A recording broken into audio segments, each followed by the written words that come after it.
नमस्कार विद्यार्थी मित्रांनो, स्वागत आहे तुमचं गणित शिकूया या यूट्यूब चॅनलमध्ये। विद्यार्थी मित्रांनो, आपण इयत्ता 10वी गणित भाग 1 यामधील प्रकरण 5वे संभाव्यता या प्रकरणाच्या अभ्यासाला आजपासून सुरुवात करणार आहोत।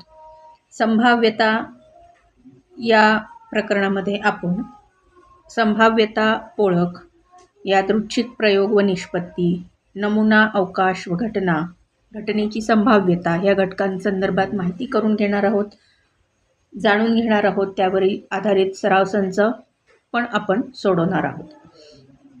आता आजच्या व्हिडिओला आपण सुरुवात करण्यापूर्वी आपण थोडक्यात संभाव्यता या शब्दाविषयी जाणून घेऊयात। आता संभाव्यता म्हणजे काय हे तुम्हाला तर साधारण अंदाज आला असेल ह्या संभाव्यता या शब्दावरून, की संभावना, एखाद्या गोष्टीची शक्यता काय असू शकते। एखादी घटना आहे किंवा एखाद्या काही गोष्टी आहेत त्याच्यावरून त्याची काय शक्यता असू शकते, काय घडू शकतं किंवा काय असू शकतं, संभाव्य काय आहे, संभव कशाचा आहे, हे सगळं या प्रकरणात आपण बघणार आहोत। तर आता आपण आजच्या व्हिडिओला सुरुवात करूयात। आता इथे बघा, चला चर्चा करूयामध्ये शिक्षक आणि विद्यार्थी यांच्यामध्ये झालेली जी चर्चा आहे ती आता आपण बघूया।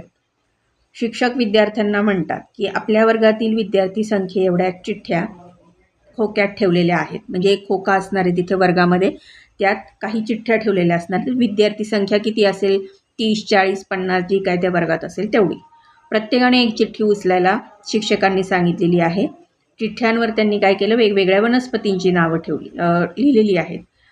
कोणत्याही दोन चिठ्ठ्यांवर जर एकाच वनस्पतीचे नाव दिसणार नाही। तुळस या वनस्पतीची चिठ्ठ्या कोणाला मिळते ते पाहू, असं शिक्षक विद्यार्थ्यांना म्हणतात। आणि सर्वजण हजेरी क्रमांकाप्रमाणे रांगेत उभे राहतील, म्हणजे असंच कोणी रँडम जाणार नाही, हजेरी क्रमांक 1, 2, 3 प्रमाणे करणार।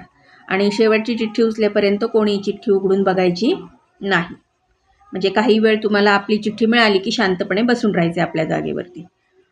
आता ही अरुणा नावाची जी विद्यार्थी आहे ती काय करते, सर रांगेत मी पहिल्यांदा आहे, पण मी पहिल्यांदा चिठ्ठी उचलणार नाही, कारण एवढ्या सर्व चिठ्ठ्यांमधून ती चिठ्ठी मलाच येईल याची शक्यता फार कमी आहे। ती काय म्हणते सरांना की सर रांगेत मी पहिल्यांदा आहे, पण पहिल्यांदा जर मी चिठ्ठी उचलणार नाही, कारण सगळ्या चिठ्ठ्यांमधून ती चिठ्ठी मलाच येईल याची शक्यता फार कमी आहे। तुळस नावाची चिठ्ठी जी कुणाला मिळते ती बघायची आपल्याला, त्याच्यावरनं ती म्हणते सरांना। मग झरीना नावाची जी विद्यार्थिनी ती काय म्हणते, सर मी सर्वात शेवटी आहे, पण मी पण उचलणार नाही, कारण तुळस असलेली चिठ्ठी बहुधा मी उचलण्यापूर्वीच उचलली गेलेली असेल। मग थोडक्यात याच्यातनं आपल्याला काय समजतं की पहिल्या आणि शेवटचे जे विद्यार्थी आहेत त्यांना असं वाटतं की तुळस नाव लिहिलेली ही जी चिठ्ठी आहे ती आपल्याला मिळणार नाही, त्याची शक्यता फार कमी असणार आहे आपल्याला मिळण्याची। मग वरील ह्या संवादांमध्ये शक्यता कमी किंवा जास्त असण्याचा विचार झाला आहे। शक्यता वर्तवण्यासंबंधी आपण दैनंदिन संभाषणात पुढील शब्दही वापरतो। त्यातले ते शब्द आहेत संभाव्यतः, बहुतेक, अशक्य, निश्चित, जवळपास, 50-50, म्हणजे 50-50 आपण म्हणतो ना, म्हणजे शक्यता 50-50, पूर्णपणे सांगू शकत नाही।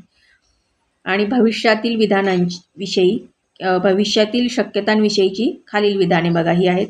बहुतेक आजपासून पाऊस पडेल, महागाई वाढण्याचा संभव आहे, भारताला पुढील क्रिकेट सामन्यात हरवणे अशक्य आहे, निश्चितच मला प्रथम श्रेणी मिळणार, बालकाला वेळेवर पोलिओचे डोस दिले तर त्याला पोलिओ होण्याचा संभव नसतो। हे सगळे काय झाले, शक्यतांविषयी। जसं संभाव्यता या शब्दाची मी तुम्हाला थोडक्यात सुरुवातीला माहिती दिली, तीच इथे आपण आता अभ्यास। आता तुम्हाला सगळ्यांना ते क्रिकेटचं उदाहरण तर माहीतच आहे की क्रिकेटमध्ये बॅटिंग आणि बॉलिंग कोणी घ्यायची यासाठी टॉस केला जातो, नाणेफेक केली जाते, आणि त्याच्यातनं छापा काटा हे प्रत्येकाने ठरवलेलं असतं। जर काटा आला तर म्हणजे 2 टीमपैकी कुठल्या कॅप्टननी हे ठरवलेलं असतं की कुठल्या टीमनी बॅटिंग घ्यायची, कुठल्या टीमनी बॉलिंग घ्यायची, तेच इथे त्यांनी दाखवलेलं आहे आपल्याला चित्रातनं।